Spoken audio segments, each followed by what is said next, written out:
What's going on, fellow Redliners? Welcome back to the channel. Welcome back to the vlog. Today we got a really fun one. 1 month ownership update on this guy. And I know you guys have been messaging me on Instagram to do a comparison between the C7 and the C8. That video is coming up, so stay tuned. Today we're gonna film this one though, and coming up you guys will see that comparison. So let's get started. So guys, before we start today's video, I want to ask you guys to please hit that thumbs up button.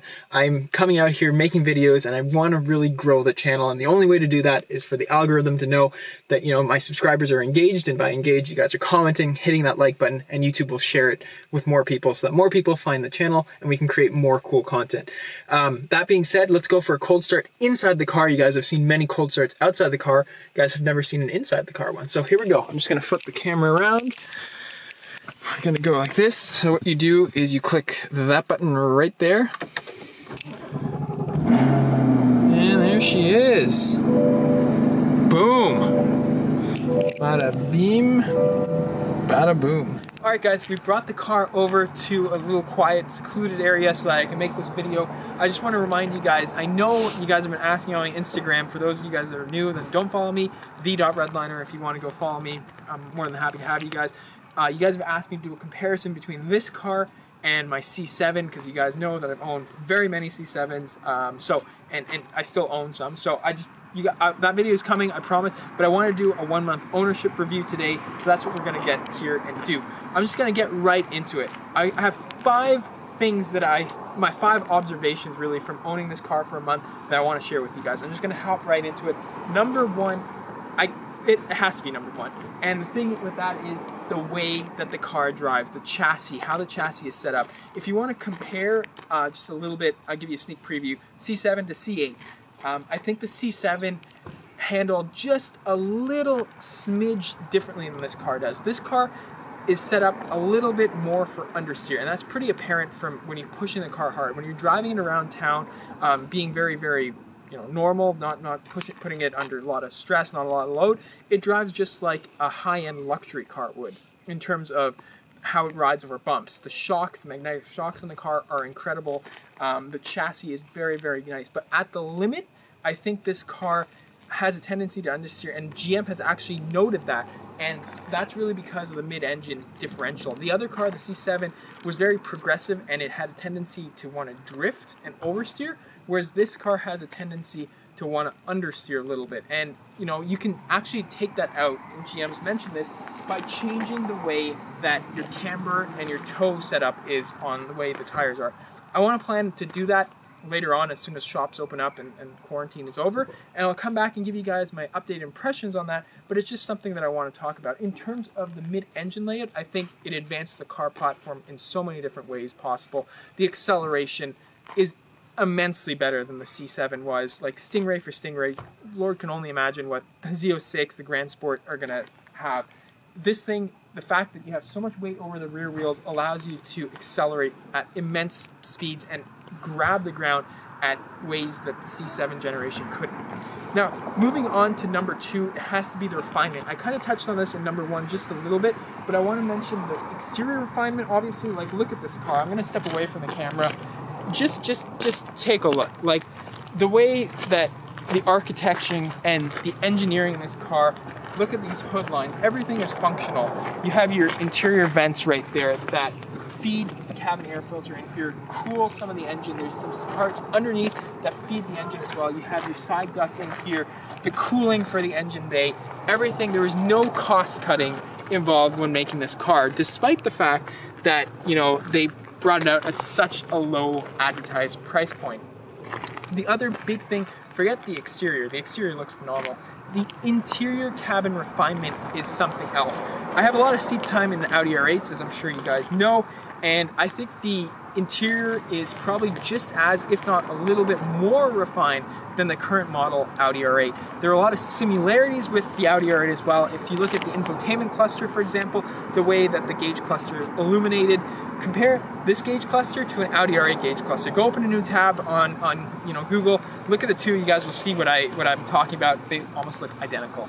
But in terms of the seats, they're very, very comfortable. I opted for the GT1 seats because I really like the way they look, and for me, that they just fit my style. I have competition seats in my other car, and you know, they ride really, really nice. I really like the way the GT1 seats and look, and they feel really nice. They hug you incredibly nice.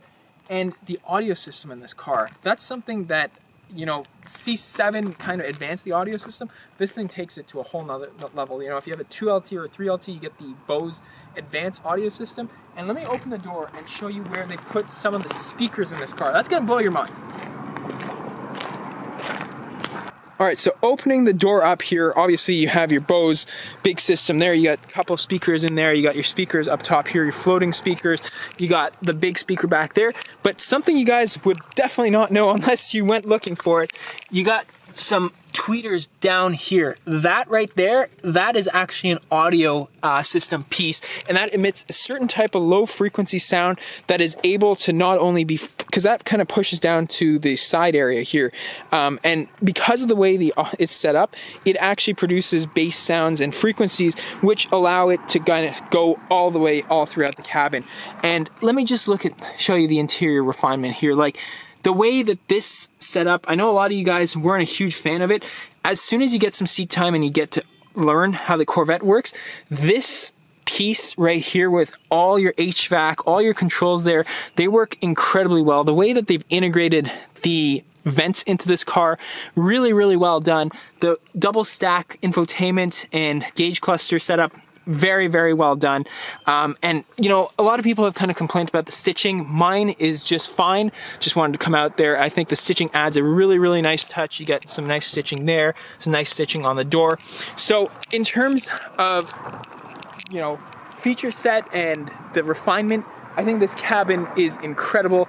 I think forgetting about the exterior refinement pieces, the interior refinement takes this car up from like a 50 to a 110. It's above anything in its price class, obviously, and it is so much more advanced than anything else you're gonna get in that price range.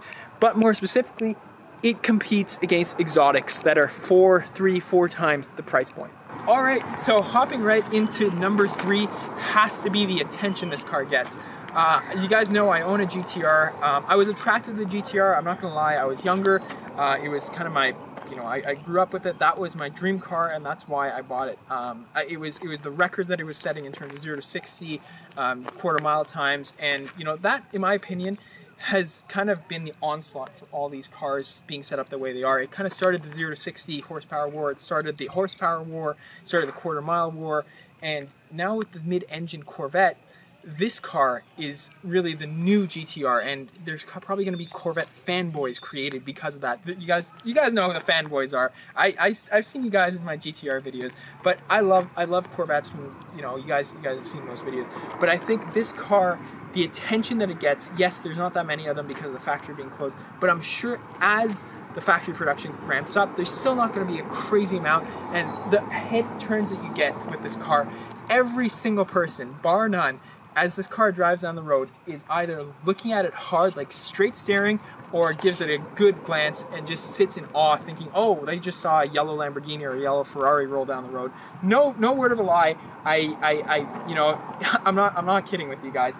It's really, really crazy. So I think the attention puts it at number 3, and I think because the reason that it has attention is not only the way it looks, but also the people that know about it know the performance that it brings and how it's been such a level up for GM and basically the sports car industry as a whole. Everything is going to be compared to this car from now on, and it's already started.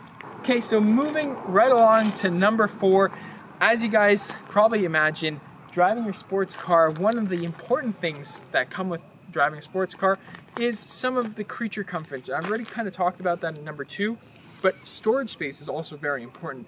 I think Chevy did an amazing job in terms of storage space on this car. I'm just going to open the front here to show you guys the usability that come along with this car. You have a big front trunk that I use to kind of store some of my cleaning products and stuff like that. But I think the difference and the differential that comes along with this car compared to some of the other competitors is the fact that you also have a big rear trunk that you can store the Targa top. I think that's a huge piece that this car has that its competitors currently don't. You can obviously get this car in a convertible coming out in 2021 now because of all the delays. But I think the competitors lack that. You can't just take off the Targa top on your coupe, on your 488 or Lamborghini Huracan. You got to either opt for the hardtop or you got to opt for the convertible. I think that's really, really cool, and the fact that this can stow nicely in the rear, again, just like Corvettes have in the past, they kept that. I think that's really, really important. Let's talk about the trunk space now.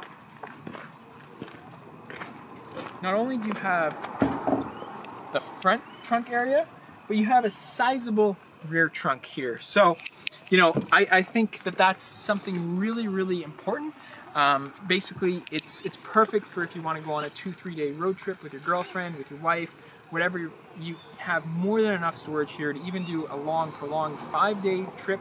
I think you have enough storage, and I think the fact that Chevy was able to integrate that in the price point that it's at is just phenomenal. That's one of my key observations from owning this car for a month, is how much stuff I can store. I thought because of the engine being back here, everything would be a lot less. I do think that it's less storage than the C7, but I still think it's more than enough storage. Alright guys, closing the video out, number 5. This thing, I don't know if it's kind of an issue with all Corvettes. I know Chevy Dude, Mike Davenport, Chevy Dude on YouTube, mentioned it in his video. It's something I've noticed as well, and it has to do with the driver's side mirror. Now, most of you guys, well, probably actually may not know, the passenger side mirror is slightly longer than the driver's side mirror. And I think the fact that this is just a little bit shorter and maybe more stubby, it creates a wind buffeting that happens in the cabin.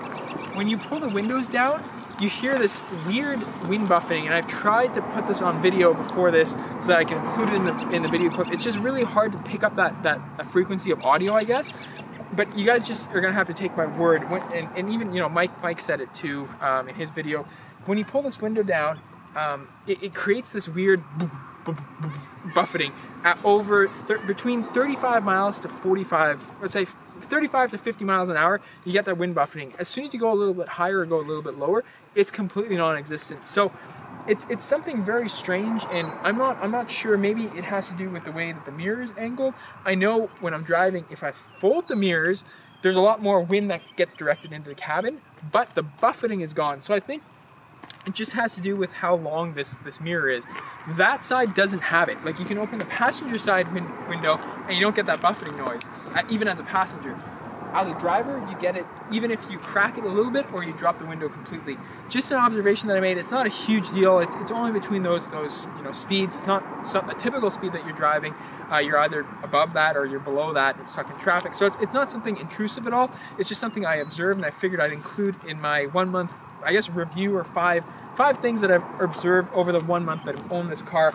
I absolutely love it. Look forward to giving you guys my updated impressions with the car as my ownership increases and I get more and more miles on it, more commuting miles, hopefully as soon as this thing is done. I want to do some mods to this car. I'm just waiting until quarantine's over. I'm trying to be as respectful as I can. I don't want to go, there's a bunch of stuff out. Obviously I want to do tints, I want to do wheels, I want to do an exhaust, all this and that. I just don't really want to, risk people's lives for no reason. So look forward to that. My next video, I think that I'm going to do, by popular demand on Instagram and on YouTube, is a C7 versus the C8.